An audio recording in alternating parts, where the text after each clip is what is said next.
Welcome everybody. So today I want to show you how to do underglaze on your eyes. So to create your iris and your pupil. Now, if you have a pupil that is already indented, then you're going to start the way that we're starting now. If you don't, still follow along. It'll work good too. So I'm going to start with that inside and I'm going to make that inside black. So I'm just going to add my underglaze onto the inside. Now, if I blob it over the side a little bit, I can do that trick where I take it to the sink and I have a clean, damp sponge and I wipe the extra off. And that'll make it sit just in that recessed area. So if you have a recessed area, then you're gonna start with that and we'll add on some details in a little bit.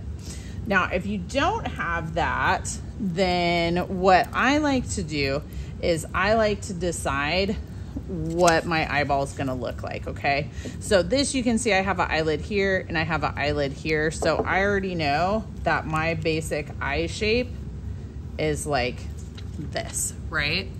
So I have some choices. If I'm going to make a scared eye, then I want to make my iris show the entire way around, and I want to have a really tiny pupil. So this is if they're scared, like that. If you want them to look in a specific direction, so if I want them to look up, then I would have the pupil and the iris only show part of it up there. If I wanted them to look that way, I would have that bit over here. If I wanted them to look down, I would put it down here, sideways, you know.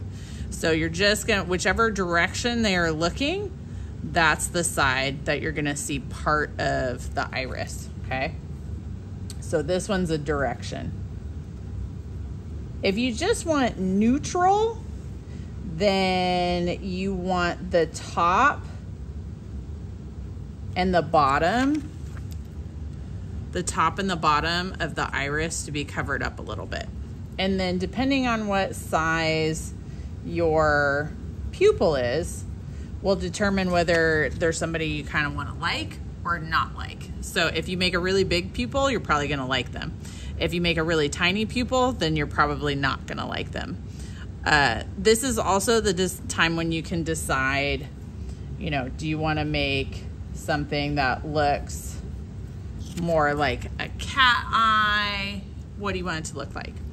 So on your actual project, if you're just going for pretty much anything other than scared or a direction, you're going to take a pencil and you're literally going to draw a curve on each side of the eye. This pencil is gonna burn out in the kiln. So if you draw directly on here, it's actually okay. But this will help you make sure that it looks nice and round. And I would do both your eyes at the same time. So like if you were planning on doing both of these the same, I would do it at the same time, okay? But so draw it on in pencil. So now that we have where our iris is gonna go, I'm gonna use a couple different colors. So, and I chose brown. I've got chocolate brown and red brown. A lot of times people think that eyes are one color, like, oh, I have brown eyes, so they want to paint the whole thing brown, or I have blue eyes, so they want to paint the whole thing the same color blue. But even in brown eyes, there's a lot of variation. So you want to take the smallest brush you have with one of the brown colors, start on the outside. Now, my brush has a little extra piece right there, and if yours does too, like take the little hangy piece off before you do this, okay? Or just cut that little hangy piece off, okay? Because I want to make sure that I am really close to the edge and I'm gonna go in, okay? So close to the edge, go in, close to the edge, go in. And get more underglaze as you need it. But you're just gonna be making like little stripes that start on the outside and go in. If you end up running out of underglaze in your palette, because you're going to use palettes, you can always go get more, but you really don't need very much for an eyeball. So like you can share if you're using the same color, or you can do what I'm doing right now. Okay, so I've gone all the way around. Now I want to switch colors to the next brown. So I'm just going to use a paper towel, gently wipe it off. And then I'm going to go to my next color, which for me is the red brown. But I'm going to do the same thing. So I'm going to start on the outside edge and I'm going to go inside. All right. Once I've got that, I can go, if I still have white spaces, or if I feel like I need some more color variation again, then I can go back to that first color, or I can even get a third color. But try to get some variation in the size of the lines that you're creating. That'll make it look more realistic. Okay, so once you've gone all the way around and you've filled in all your little white spaces, then you have an option. So if you want to create a firm line around the edge of the iris, like the iris, you can add that in if you'd like. You could just leave it. So if you made a really, really neat line around the edge, you could just leave it. It just kind of depends on what you want, okay?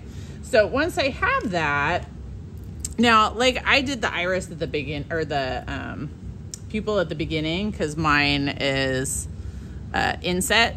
But if I didn't have the inset eyeball, this is where I would add in my pupil. And I want my pupil to be a little bit bigger on this one, I think. So I'm gonna just add on the black over the top and try to keep it as round as possible.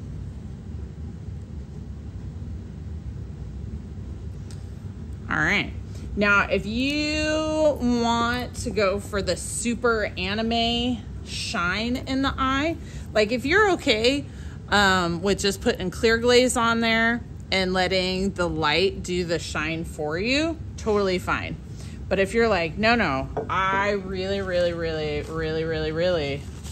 need that super shiny eyeball shine, like in an anime character, then make sure your brush is clean. We don't want to get black in the white. So wipe off all the extra. And then if you want to make that anime shine, you're going to get some white on your brush. And when that black is dry, you're just going to go ping and make a little bright dot right there. And you're going to do the same thing on the opposite corner. If you do that on both eyes, make sure they're both on the same side. If you switch it, then it looks like the light's doing a weird thing. So once your underglaze is dry, then you can go ahead and add on your clear glaze. All right, thanks everybody.